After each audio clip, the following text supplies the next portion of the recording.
Welcome back to part 6 of our 10-part educational series, where we're exploring the science of golf biomechanics, kinematics, and ground reaction forces. Glad to be here for part 6. We're really getting into the weeds today. We really are. I mean, throughout this whole series, we're explaining how the body actually moves, right?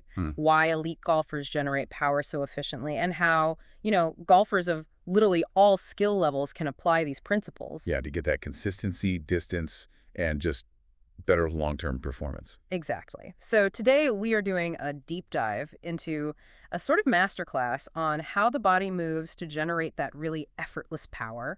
We are moving way beyond those old cliches of golf instruction. Oh, absolutely. We are basically dismantling what you probably think you know about the golf swing today. Right. We're looking at pelvic control, the true nature of the kinematic sequence, something called the X factor stretch, and why traditional advice like maintaining your posture might actually be destroying your lower back. Which is terrifying, honestly, and it saps your speed too. So let me ask you this, and I know the listener has felt this. Have you ever had, a perfect range session? Oh, we all have. Right, you feel like you're just striping it, but then you go to the course the very next day, and suddenly you're hitting fat shots, thin shots, and you wake up with a stiff lower back. The worst feeling in the game. It really is. So today we are going to look under the hood to find out exactly why that happens, because I think we tend to obsess over our arms and shoulders, right? They are the engine of the swing. Yeah, and that's treating the steering wheel like it's the engine. I mean, your arms and the club, they're just the steering wheel. Okay, so what's the engine? The pelvis. Yeah. Your pelvis is this powerful engine and a super stable chassis all at once.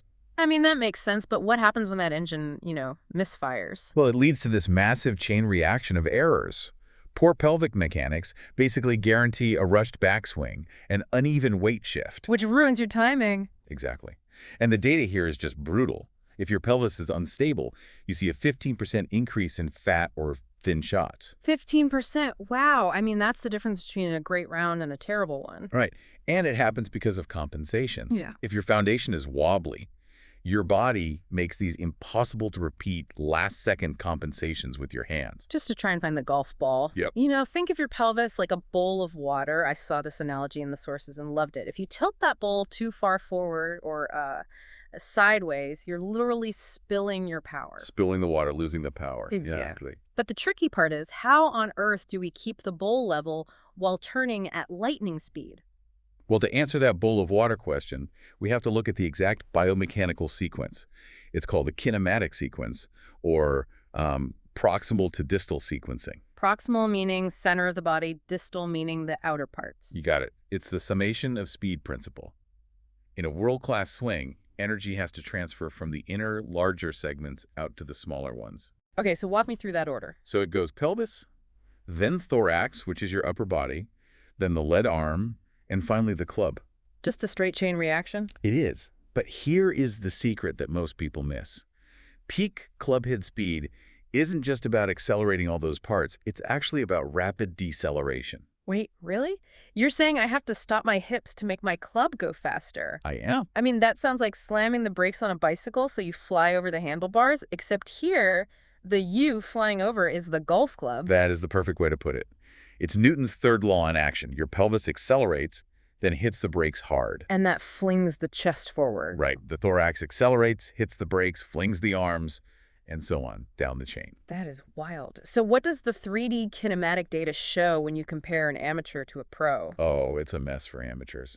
They often peak totally out of sequence. Arms firing before the chest. Just throwing their hands at it. Yeah, and they completely lack those smooth decelerations, so the energy never transfers.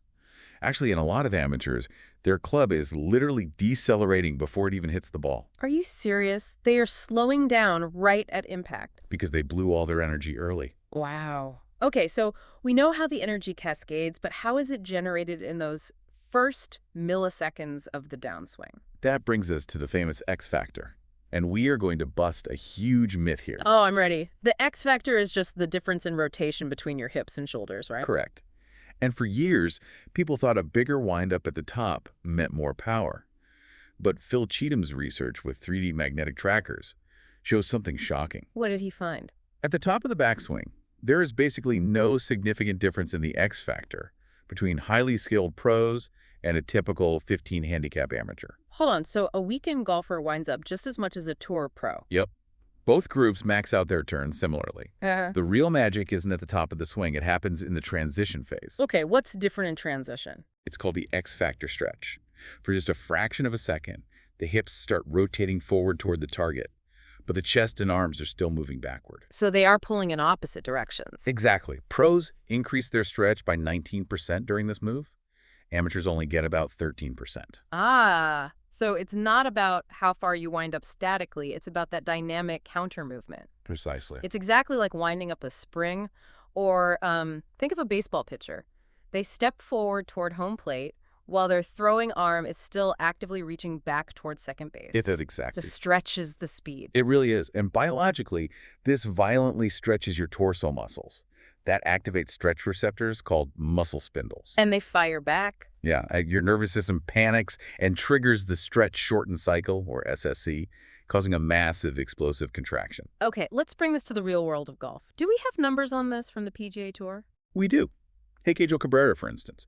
He hits it over 300 yards because he generates a crazy X factor stretch of 24 degrees early in the downswing. 24 degrees, just in that split second. Yes. But to do that, you need the ground. Ground reaction forces are what fuel this entire sequence. Right, because you have to push off something. Exactly. Elite players shift 80% of their weight to the lead side, and they push into the turf with up to 2.0 times their body weight. Twice their body weight, just into their lead foot. Especially with a driver. And they do this by achieving what we call triple extension of the late ankle, knee, and hip. Okay, wait. If they're pushing off the ground that hard, achieving full triple extension where the leg straightens out, Yeah. how does that square with the old advice that we have to stay down and maintain our posture through the shot? It doesn't at all. Oh, man. So the old keep your rear on the wall drill. It's a complete fallacy. Dr. Tony Lusak's 3D Gears data proves this. Trying to keep your backside on an imaginary wall to maintain posture is biomechanically incorrect. So tour players don't do this? No tour player does this. Look, you start with forward bend, right?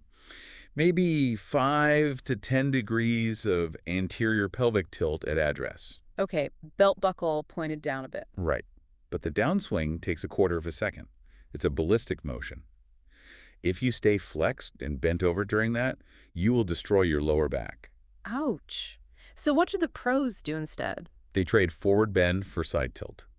At impact, there is literally zero forward flexion in their pelvis. Zero. So they are fully standing up. Basically, yes. They go into pure extension, thrusting upward and sliding about 4 inches laterally to the lead side. But it looks like they stay in posture on TV. Yes, of the side tilt. Their lead hip is higher, their trail hip is lower, and the right shoulder drops. Oh. It masks the extension so it looks like they stayed down. You know, this makes so much sense when you watch old footage of Ben Hogan. Oh, absolutely. Like, his belt buckle literally thrust up and forward through impact. He wasn't staying down at all. He was using pure extension and rotation to clear those hips. Hogan is the perfect example. It's powerful, and more importantly, it protects the spine. Okay, so practically speaking, how does a regular golfer apply this?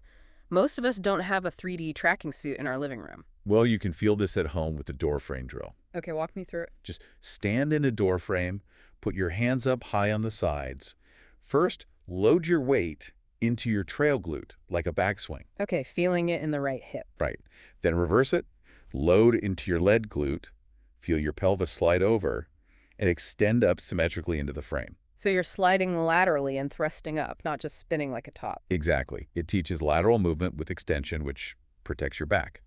But you do need some physical capability here. Right, you need some strength. Your glutes, which are your stabilizers, plus your hip flexors and obliques, they have to be strong. To handle the breaks we talked about earlier. Yes. And your thoracic spine needs mobility. If your mid-back rounds forward, it ruins your posture and your swing mechanics instantly. Okay, so if the listener is heading to the range tomorrow, how do they track this? Honestly. Just use the launch monitor or film yourself. Right, smartphones are amazing for this now. What are they looking for on the video? Look for that 4-inch lateral bump. And check if your hips are clearing with extension. If you look like you're just spinning your tires in the mud while bent over, you're doing it wrong. Okay, let's summarize this deep dive before we wrap up. What are the key takeaways? 4 main things. 1, the pelvis is the engine. Master its stability and rotation. 2, speed comes from the kinematic sequence and proper deceleration. Proximal to distal, hit the brakes. Exactly. 3, Power comes from the X-factor stretch and transition, not your static backswing position. And 4, stop trying to stay in flexion. Let go of the wall. Yes, use lateral motion, extension, and side tilt to rotate powerfully and pain-free. I love that. You are no longer guessing why a swing feels effortless, you know? It's the summation of speed and the stretch shortening cycle doing the heavy lifting for you. Science, not magic. Exactly. But before we go, I want to leave you with a final thought to mull over. We've talked entirely about the body today, but think about this next time you play. If elite rotational speed requires ground reaction forces pushing back at up to 2 times your body weight, how much power are you secretly leaking just by wearing the wrong type of golf shoes that allow your feet to slip during that explosive transition? If you found today's episode valuable, please subscribe to our channel. Every subscription helps us continue producing high-quality educational content for golfers and coaches worldwide. If you have a question, topic idea, or golf challenge you would like us to research, test, and explain, please leave a comment, contact us on LinkedIn, or send us an email. Don't forget to explore the eCoach 360-degree golf intelligence platform and experience our 48-hour free trial. You can also join our 30-day Golf Biomechanics, Kinematics, Ground Reaction Forces, and Club Kinematic certification program to deepen your understanding of golf performance.